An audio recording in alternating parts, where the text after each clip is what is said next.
Hello and welcome to Windows in Time, memorable 4th of July celebrations in Jackson County, presented by Jackson County Library Services and the Southern Oregon Historical Society. I am Leah Pastizo, Digital Services Specialist. This program is being recorded. Please mute your microphone and turn off your camera to ensure a quality recording. There will be a time to answer your questions at the end of the program. Jackson County Library Services acknowledges that its libraries are located within the traditional lands of the Shasta, Takelma, and Latgawa people, whose descendants are now identified as members of the Confederated Tribes of Siletz Indians and Confederated Tribes of Grand Ronde, as well as of the Cow Creek Band of Umpqua Tribe of Indians and Modoc Nation, who were forced to relocate to Oklahoma. We take this moment to recognize the indigenous peoples whose traditional lands are where residents of Jackson County live today.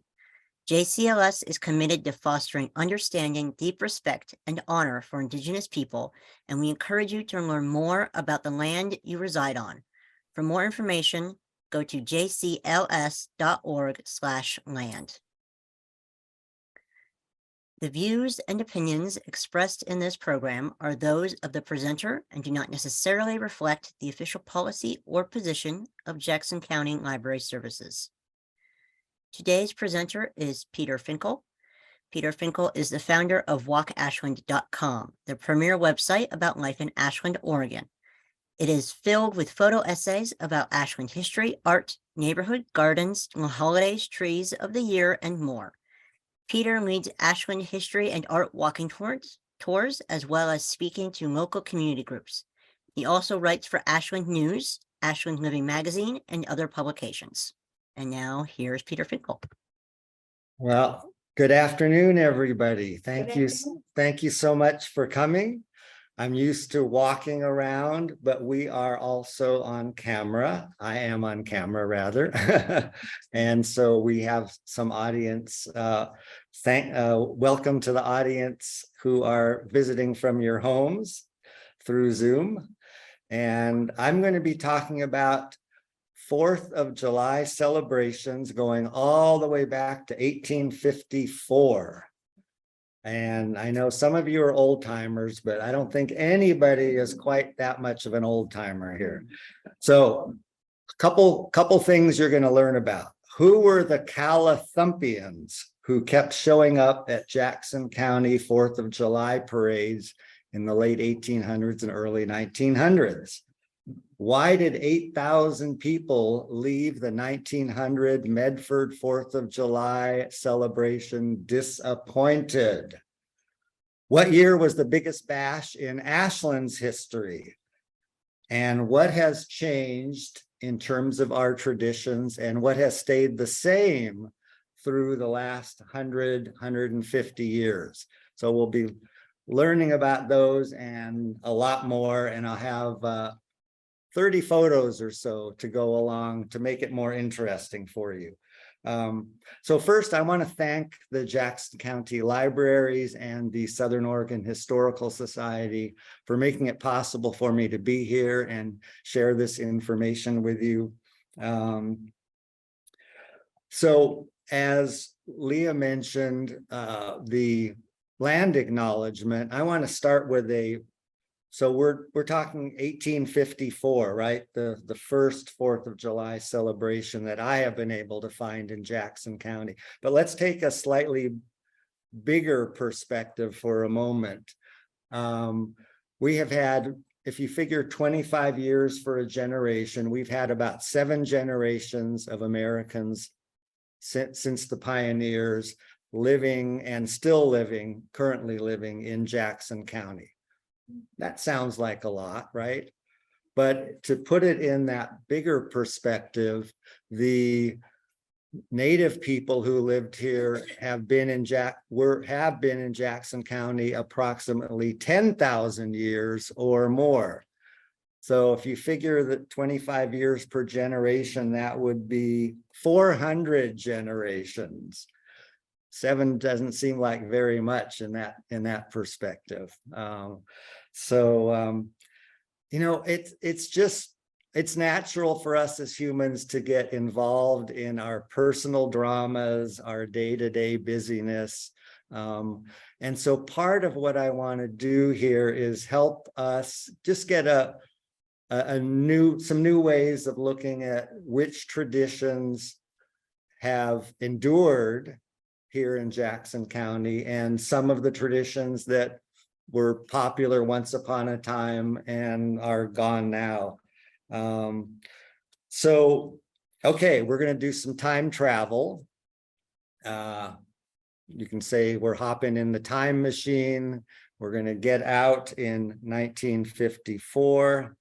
And this is what Jacksonville, Oregon looked like about then. This is a photo of a Peter Britt painting. It's dated 1856. That's the closest I could find. So the first Jackson County 4th of July celebration I was able to find was Jacksonville's, and Jacksonville was only about 2 years old then, 1854. Ashland and Jacksonville were both founded in 1852.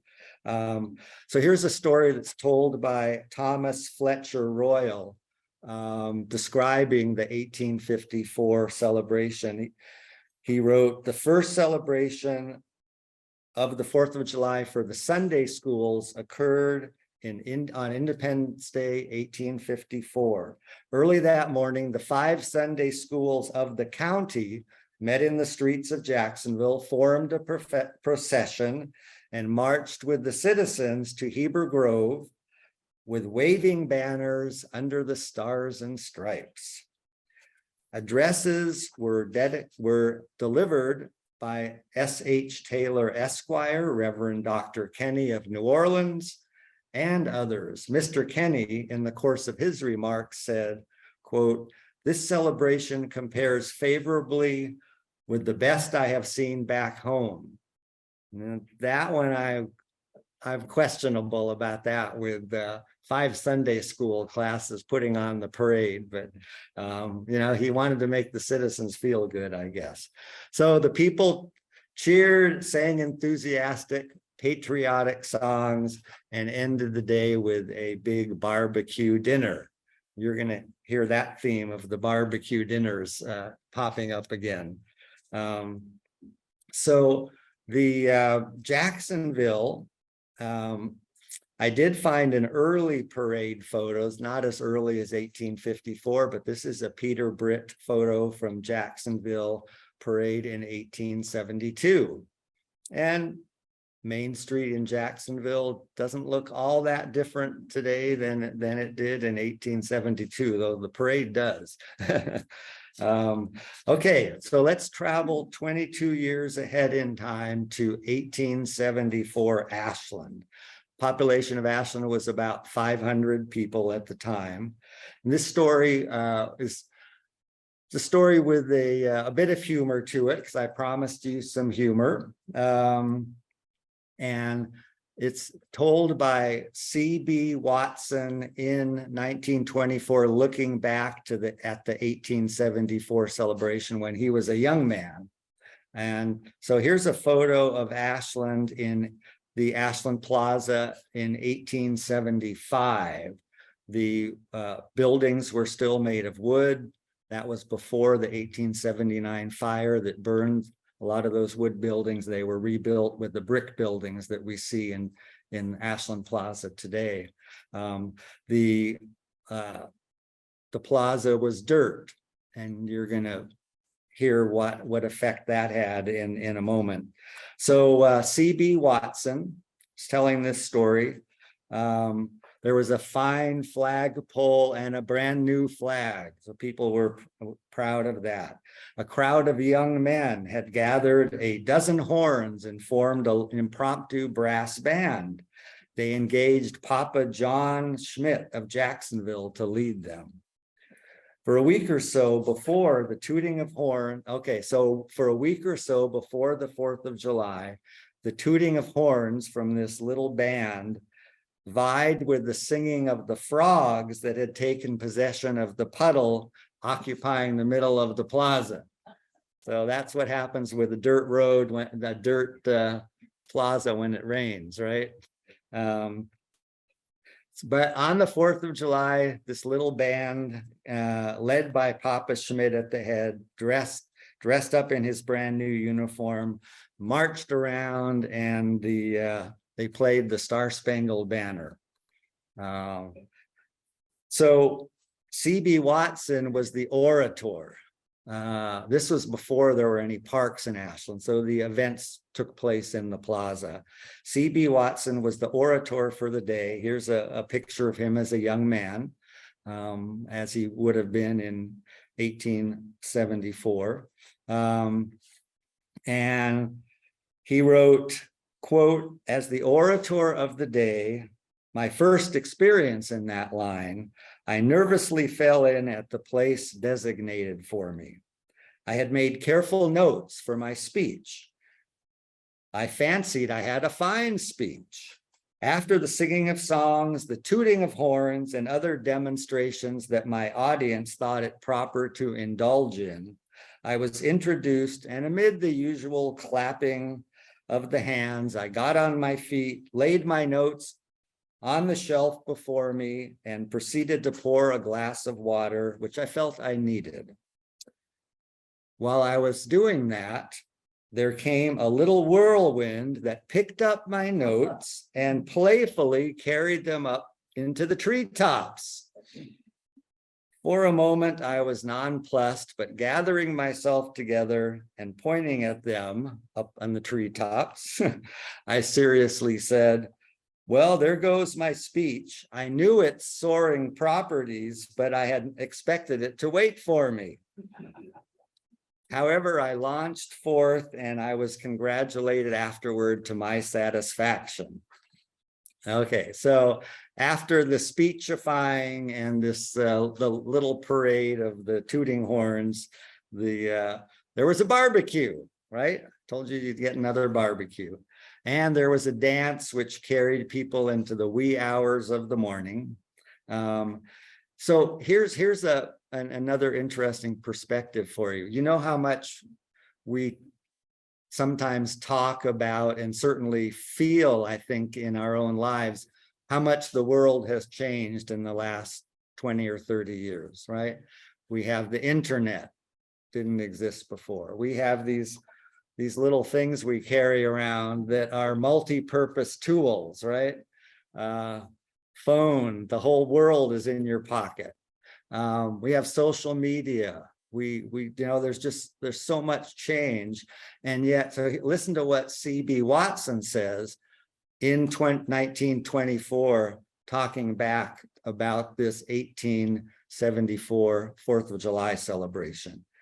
He said, I am sure that out of that occasion came as much joy as any of the present day.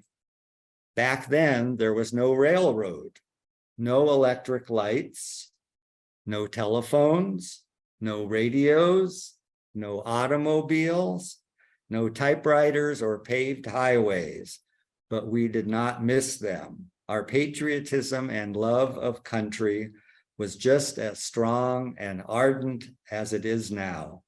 And the simple things we planned for our gala day were just as enjoyable as any of the refinements of the present day. Can you relate to that? I mean, in some ways, those are probably a lot bigger changes than what we've gone through in our lifetimes.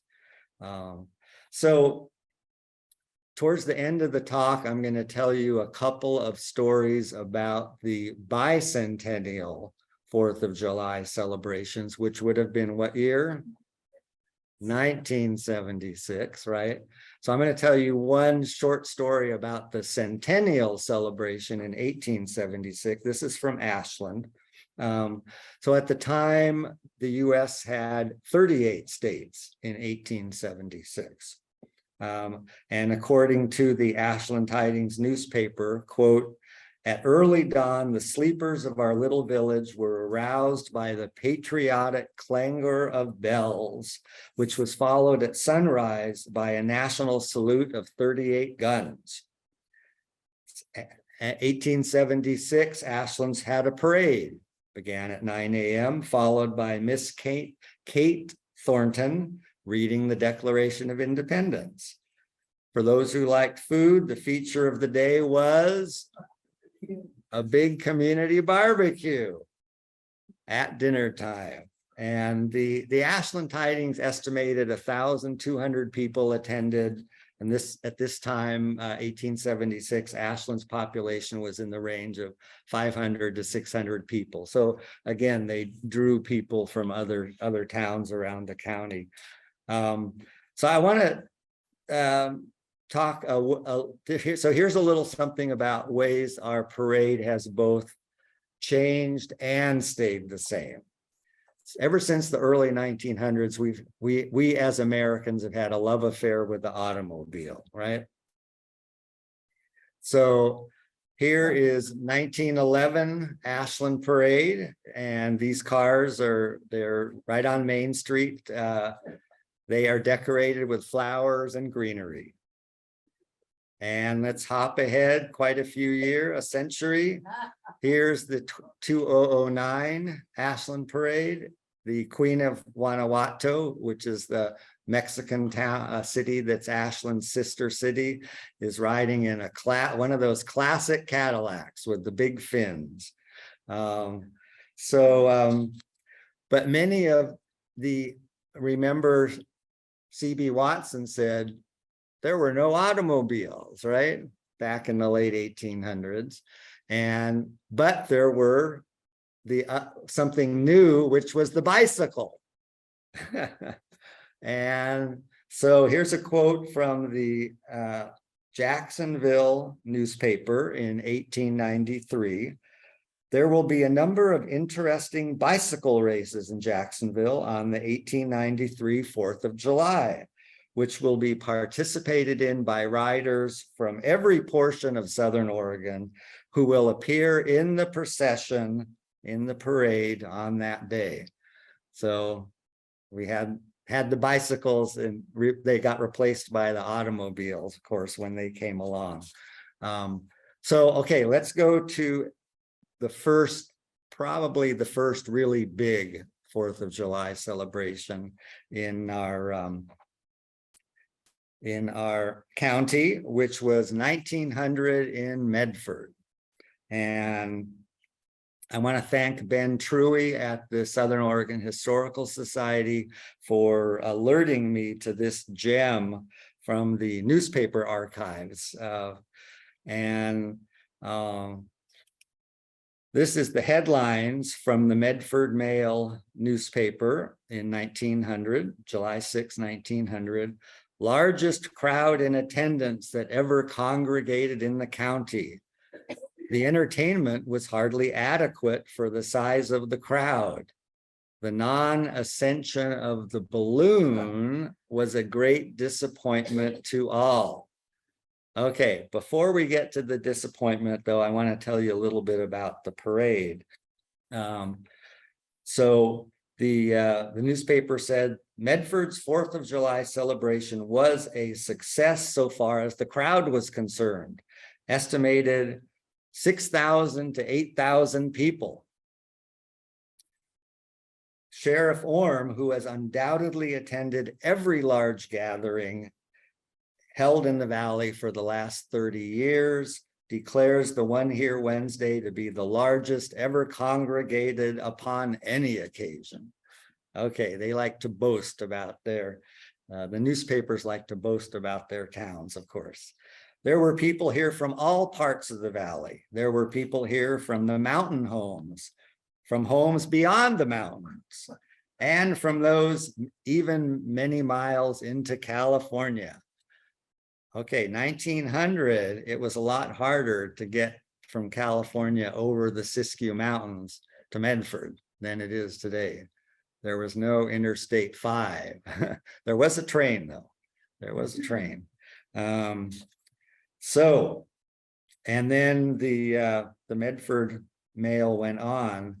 much of the interest in the celebration was centered upon the balloon ascension. And when it was found to be impossible to make the ascent, or rather to inflate the balloon, because of the stiff wind that was blowing, a feeling of disappointment came over the countenances of pretty near everybody, and a cold, clammy cloud was spread over the entire day's program. Okay, but there was a parade. Okay, so I'm going to show you a couple photos from the parade. Remember, in the centennial, there were 38 states, and in 1900 there were 45 states.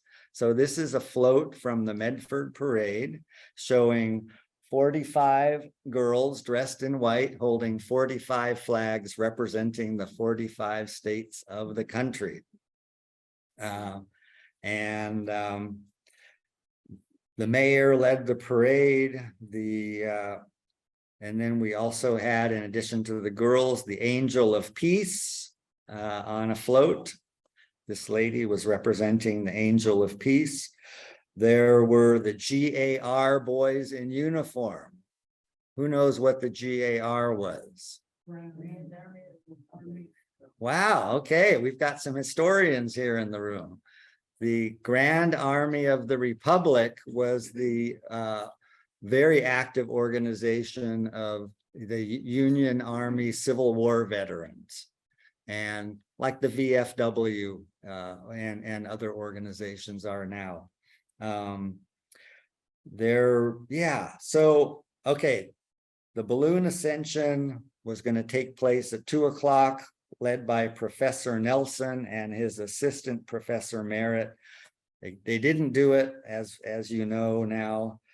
They were not paid $125 that they were promised, but they just said, okay, we're going to stay in town until Saturday. So we're going to stay in town 3 more days, and we're going to do the balloon ascension, weather permitting, for everybody on Saturday. So here's a photo for you. Here's Professor Nelson's balloon, and you can see how big it is in comparison to the people standing nearby. Sadly, there are not very many people there, right? Those 8,000 people were not able to come back on Saturday. But he did make the balloon ascension, got his $125. And so the last quote I'm going to read to you from the Medford Mail newspaper is this sentence. At 1:30, John Hardin's Calathumpians made their street parade and gave their exercises on the public grounds. Now, is anybody else here curious as to what I had never come across that word before. So of course I looked it up. And I mean, to me, it sounded like something that Dr. Seuss would have come up with for one of his children's books. You know, hey, kids, here are the Calathumpians. Well, in a way, the name, what is that called? Onomatopoeia, when words kind of sound like what they mean. In a way, it does. This is a definition from Webster's 1913 dictionary, back when the Calathumpians were active in the late 1800s, early 1900s. A noun, a somewhat riotous parade accompanied with the blowing of tin horns and other discordant noises. So it was kind of like a boisterous alternative young people's crazy parade with pots and pans and tin horns, making a ruckus and disturbing the staid elderly people of the community. That's what the Calathumpians were.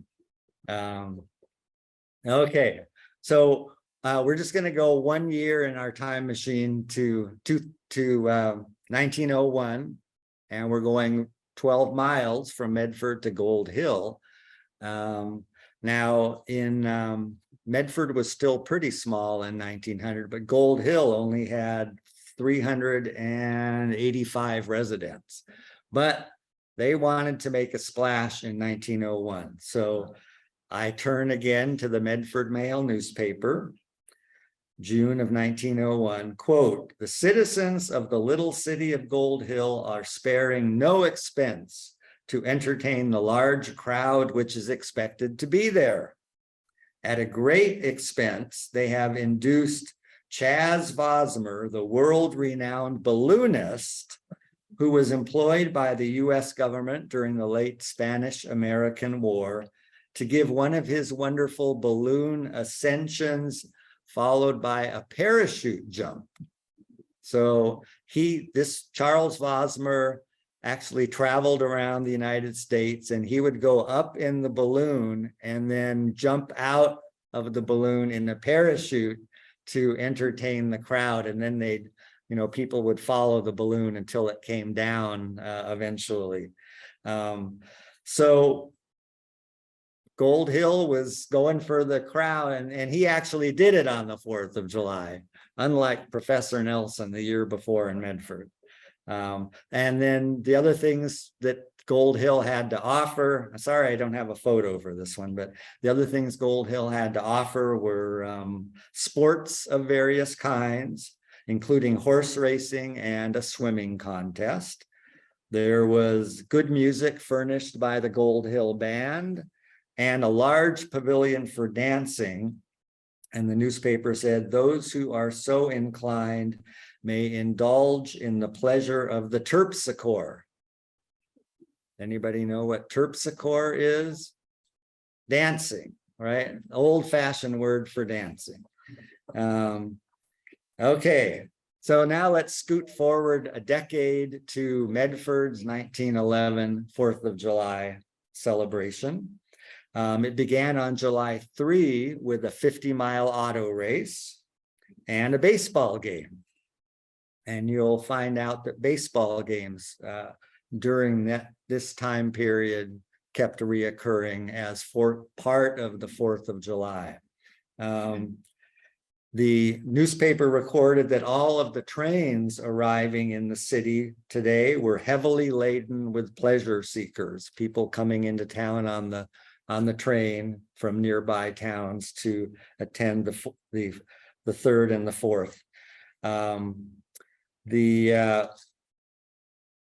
Medford's 1900 4th of July was described as the largest crowd in attendance that ever congregated in the county.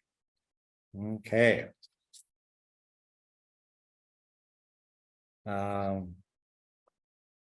So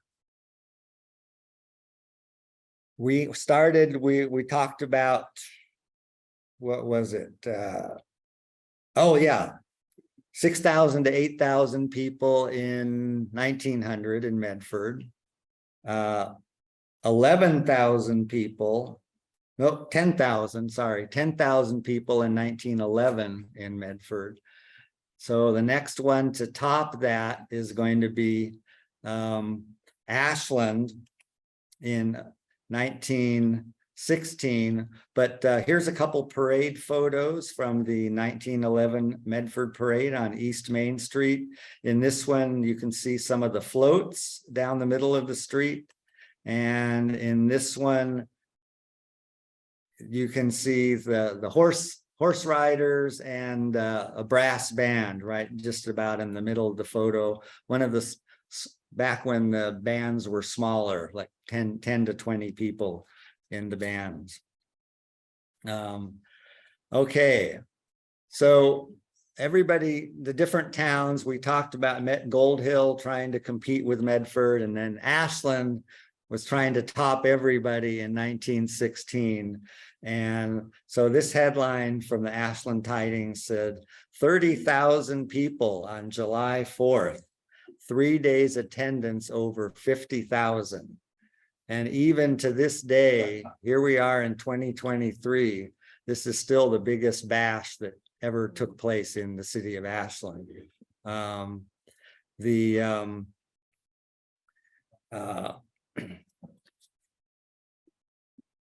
And the reason why so many people came is partly because all of the towns in Oregon, all the towns in Jackson County cooperated with Ashland. So Ashland was dedicating Lithia Park in 1916. So that was a big deal.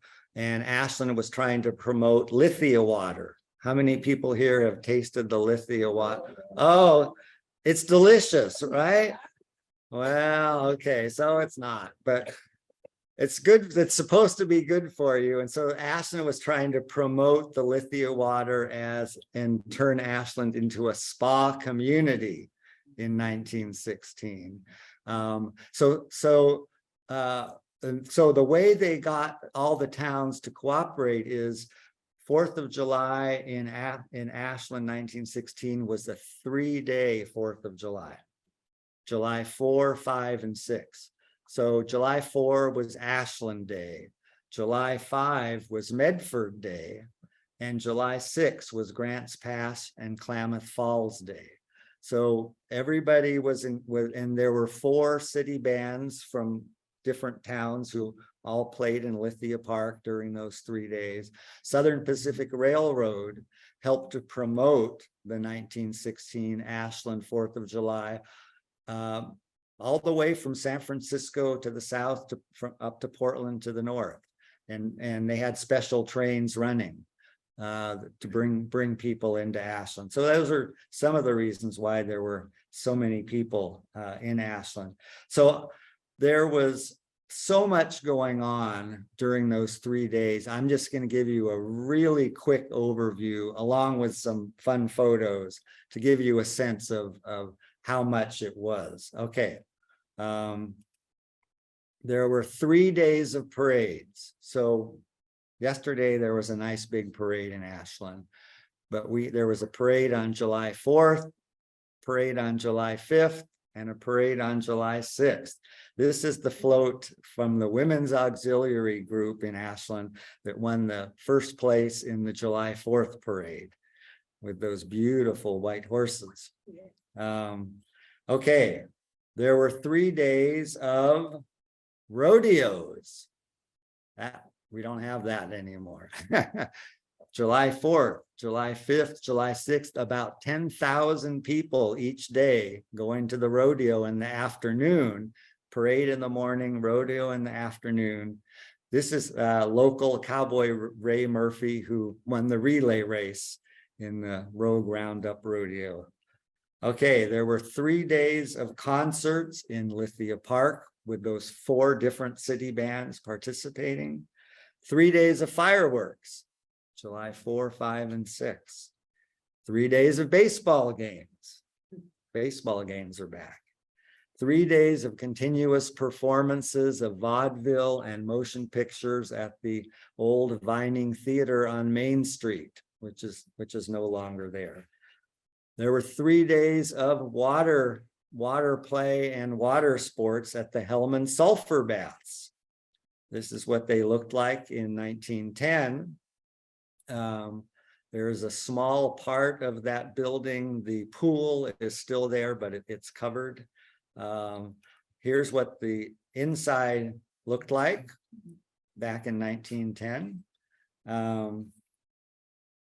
There was the dedication of the Butler Perozzi Fountain in Lithia Park, which is still there. And in fact, the Parks Foundation is raising money right now to try to refurbish it, renovate it once again.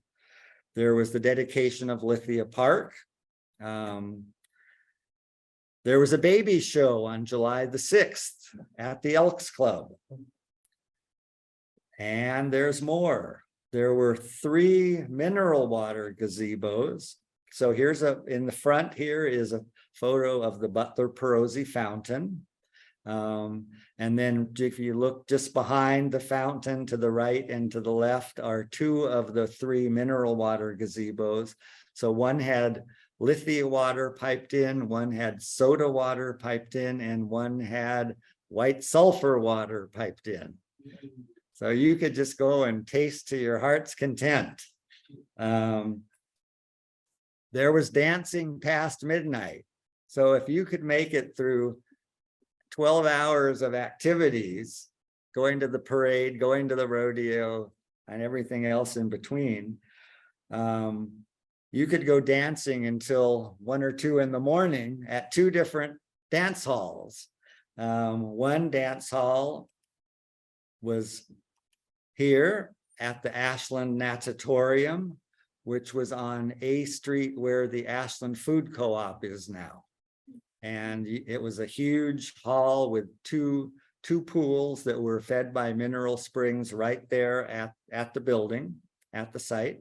And there was a maple wood dance floor and a balcony that had room for like 500 people to watch the dancers and the swimmers.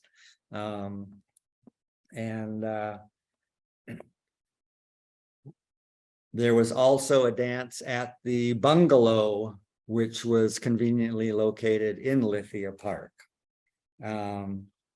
Let's see. So one of the things I wanted to talk about is how our 4th of July celebrations are similar to and different from how they were 100 years ago, 120 years ago, several generations ago. So here's a description from the Ashland Tidings in 1916, describing the parade, 1916 parade. In the lead was the chief of police and the Ashland patrolman mounted on horseback. Then Ed Thornton, the secretary of the Elks Club, on a magnificent charger. Next came the Ashland City Band in their natty uniforms of blue and white. Okay, so here's a photo from 2017, the Ashland Parade led by the police. The horses have changed into motorcycles, but they were leading the parade.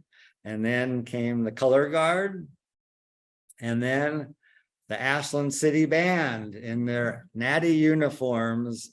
And these were teal in 2017, but they are actually blue and white this year. They just got new uniforms. And then after the parade in 1916, there was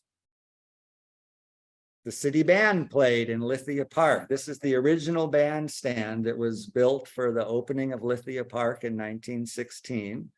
The band, there's only room for about 20 to 25 band players on that bandstand.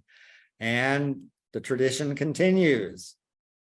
Here's the 1949 band shell that was built to replace that, but it's in the same spot in the park.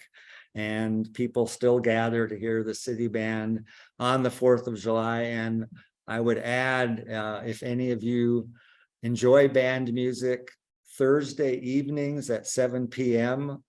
Each Thursday, starting tomorrow and each Thursday through August 10th, come on over to Lithia Park and bring a picnic dinner and enjoy the Ashland City Band. They're Thursday evenings through August 10th in Lithia Park. Reading of the Declaration of Independence in 1916 and in the 21st century. The Star-Spangled Banner, played by the band, sung by the audience and a singer. 1916, 21st century. Speeches by dignitaries, 1916. Of course, the mayor talked yesterday, right? So I think that that kind of gives you a little bit of a sense of some of those traditions that have continued.